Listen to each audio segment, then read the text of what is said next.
Tout d'abord, dans cette édition, on revient sur la colère actuelle des agriculteurs français et les nombreuses manifestations et actions organisées un peu partout en France ces jours-ci.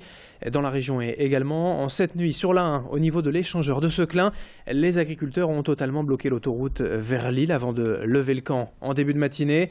Et dans l'autre sens, vers Paris, l'autoroute est restée fermée une bonne partie de la journée au niveau de Ronchin. Le temps pour les services techniques de nettoyer la chaussée.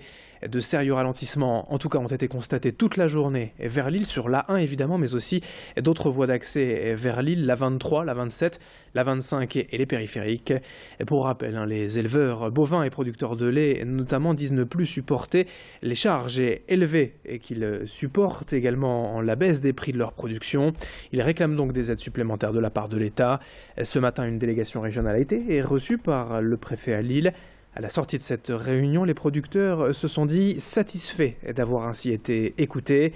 Le préfet leur a notamment promis de mobiliser ses services contre la vente à perte. Plus haut, au sommet de l'État, le ministre de l'Agriculture, Stéphane Le Foll, a lui annoncé un plan d'urgence de plus de 600 millions d'euros ce matin. 24 mesures en tout pour aider le monde agricole et notamment une restructuration des dettes en cours, l'allègement des charges, des facilités de trésorerie ou encore des actions de soutien et de promotion des filières.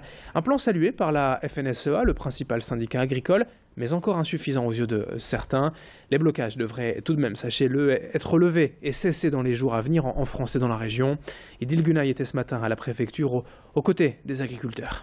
Avec le préfet, sur notamment la surveillance auprès de la grande distribution, on a eu une écoute. Alors je ne peux pas dire, il est sensible et il demande à ses directions de faire preuve d'autorité, notamment quand il s'agit de vente manifestement de produits à perte.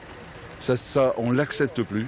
C'est-à-dire qu'à partir du moment où une négociation sur un prix a été faite, on n'accepte plus que ce soit vendu en dessous du prix de négociation. La vente à perte, pour moi, est interdite et on ne doit plus en trouver nulle part.